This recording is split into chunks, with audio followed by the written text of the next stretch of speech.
شاید عالم ارواح میں پڑھی تھی. دنیاوی طور پہ میں نے مجلس پہلی جو پڑھی ہے وہ میرے دادا کا انتقال ہوا تھا، تو ایک ذاکر نے آنا تھا. ہر شب جمعہ مجلس ہوتی تھی.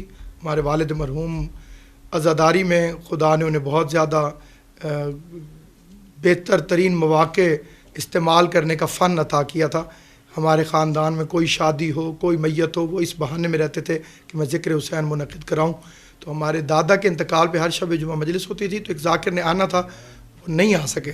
تو میں اس زمانے میں شہید محسن نقوی کی مجالس سے بہت زیادہ متاثر تھا. تو ان کی ایک مجلس میں نے یاد کی ہوئی تھی. تو میں نے والد صاحب کو پریشان دیکھا تو میں نے ممبر پہ جا کے تو ساری مجلس کی چھت کو دیکھ کے پڑھ دی. پہلی بات یہ ہے کہ مبالغہ جو ہے وہ شاعری میں بالکل جائز ہے، اور مبالغہ شاعری میں جائز نہ ہوتا تو اللہ اپنے رسول کو شعر کہنا ضرور سکھا دیتا.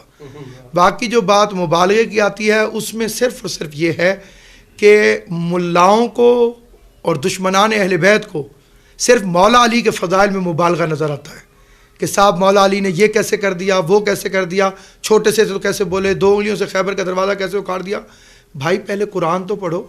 اگر اس ساری فضائل کو مبالغہ کہہ دیا جائے گا تو مجھے یہ بتائیے کہ دریا میں رستہ بننا کیا مبالغہ نہیں ہے؟ تو پھر تو آپ قالین کے ہوا میں اڑنے کو بھی مبالغہ کہیں گے، پہاڑ سے اونٹنی میں نکلنے کو بھی مبالغہ کہیں گے، حضرت موسیٰ کے عصا کے پھینکنے سے سانپ بن جانے کو بھی مبالغہ کہیں گے. یہ مبالغہ نہیں ہوتا، یہ حقائق ہوتے ہیں، ان ہستیوں سے صادر ہوتے ہیں کہ جن کے لیے مبالغہ ہے ہی نہیں. اور یہاں پر مجھے اختر زیدی کا، ہندوستانی شاعر کا ایک شعر یاد آ رہا ہے کہ کچھ بھی کہہ گزرو طبیعت مطمئن ہوتی نہیں، خود غلو بھی پوچھتا ہے اور کیا ہے مرتضیٰ. مولا علی کے فضائل کی کوئی حد کائنات میں ناممکنات دو عالم میں سے ہے، اور جب تک قرآن موجود رہے گا امیر المومنین کے ہر فضائل کو قرآن سپورٹ کر کے ان کا منہ کالا کرتا رہے گا.